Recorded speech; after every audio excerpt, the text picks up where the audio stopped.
sa layuning mapalakas ang kakayahan sa pamumuno at makabuo ng pool ng mga certified coaches sa loob ng Bangsamoro Government.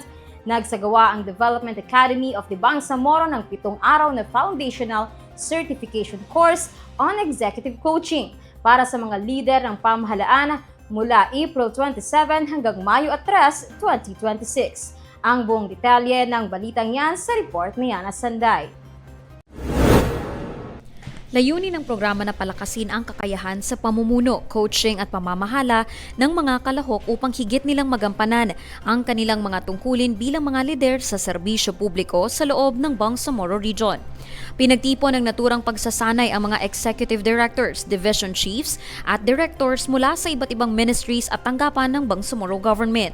Sa pagbubukas ng programa ng pinangunahan ni Norhana Biugokan, Chief ng Center of Training and Assessment ng DAB, kung saan tinalakay ang overview ng Foundational Certification Course, expectation and norm setting at kahalagahan ng executive coaching sa epektibong pamumuno. Samantala, pinangunahan naman ni Miguel Martin N. Bermundo, resource person ng programa, ang serye ng mga session kabilang ang mga sumusunod: Foundations Revisited and Applied Coaching Practice, Advanced Coaching Tools and Workplace Application, Deep Practice, Peer Coaching and Evaluation Mastery, at Coaching Assessment and Certification Evaluation.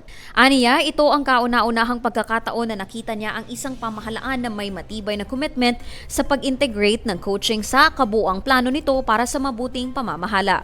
Dagdag pa niya, mahalaga rin ang coaching sa nation building dahil nakatutulong ito upang mas mapalapit ang mga lider sa mga komunidad na kanilang pinaglilingkuran.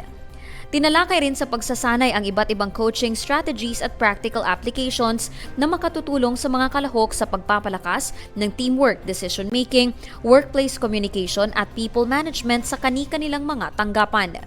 Naging bahagi rin ng programa ang mga workshop, peer coaching activities at evaluation sessions na nagbigay ng pagkakataon sa mga kalahok na maisabuhay at maisagawa ang mga natutunang konsepto sa executive coaching. Binigyang diin din ng isang kalahok na si Office for the Other Bangsamoro Communities Executive Director Noron Andan ang kahalagahan ng coaching sa workplace setting. Ayon sa kanya, mas naunawaan niya ngayon ang kahalagahan ng coaching sa lugar ng trabaho at kung paano ito malaking tulong sa pagpapalakas ng organisasyon. Sa pagtatapos ng aktibidad, nagsilbi itong mahalagang plataporma para sa professional growth, collaborative learning at pagpapalakas ng ethical at transformative leadership sa hanay ng mga lider ng pamahalaan sa Bangsamoro.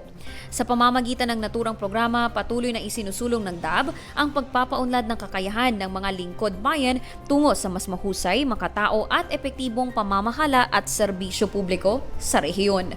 Yana Sanday, BIO News.